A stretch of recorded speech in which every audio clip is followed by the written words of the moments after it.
मैं एक famous speech का पैराग्राफ पढ़ूंगी और आप मेरे साथ उसे रीड कीजिए। ये स्पीच नेहरू जी ने 15 अगस्त 1947 से एक दिन पहले दी थी और इस स्पीच का नाम है tourist with destiny. Long years ago, we made a tryst with destiny, and now the time comes when we shall redeem our pledge, not wholly or in full measure, but very substantially.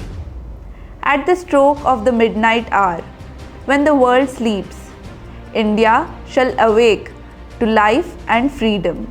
A moment comes, which comes but rarely in history, when we step out from the old to the new, when an age ends and when the soul of a nation long suppressed finds utterance.